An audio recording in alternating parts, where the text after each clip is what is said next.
Vitajte pri podcaste Peľový radar. Tento týždeň sa na Slovensku naplno rozbieha ďalšia fáza jarnej peľovej sezóny.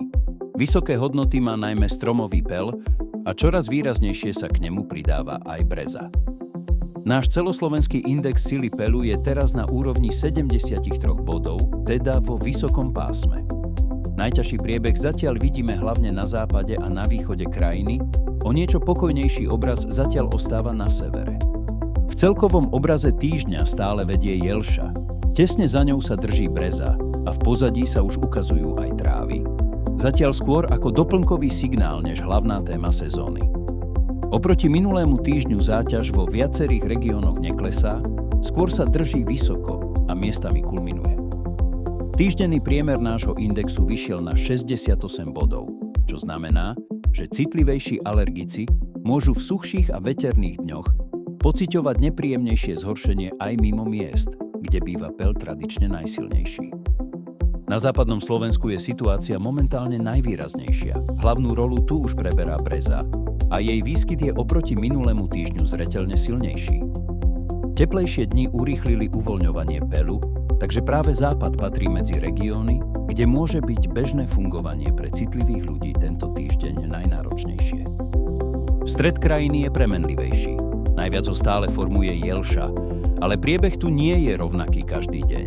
Zrážky dokázali peľ miestami pribrzdiť, takže sa striedajú pokojnejšie úseky s nepríjemnejšími špičkami. Práve preto je stred región, kde veľa závisí od konkrétneho dňa a od toho, ako rýchlo sa po daždi vráti suchší vzduch. Na severe Slovenska už sezóna tiež nabrala tempo, hoci zatiaľ nepôsobí tak tvrdo ako na západe. Aj tu vedie Jelša a jej stopa je silnejšia než pred týždňom. Pre alergikov to znamená, že sever už nie je zóna, kde sa dá spoliehať na neskorší alebo miernejší nástup sezóny. Na východe krajiny je sezónny signál rovnako zreteľný. V popredí ostáva Jelša a dôležité je, že nejde len o výkyv jedného dňa. Ak sa udrží suchší priebeh počasia, východ môže zostať medzi výraznejšie zaťaženými časťami Slovenska aj v ďalších dňoch. Novým hráčom tohto týždňa je breza. Zatiaľ ešte nie je dominantná úplne všade, ale jej nástup je presne ten moment, ktorý pre mnohých ľudí mení zvládnutelnú sezónu na citeľne horšiu. Keď sa breza začne presadzovať stabilnejšie, jarná peľová sezóna sa zvyčajne posúva do náročnejšej fázy. Aj počasie zatiaľ tomuto vývoju nahráva. Teploty zostávajú pomerne vyrovnané, prehánky dokážu peľ krátko stiahnuť, ale úľava nebýva dlhá. Keď po daždi príde suchší vzduch a vietor, koncentrácie sa vedia rýchlo zdvihnúť späť.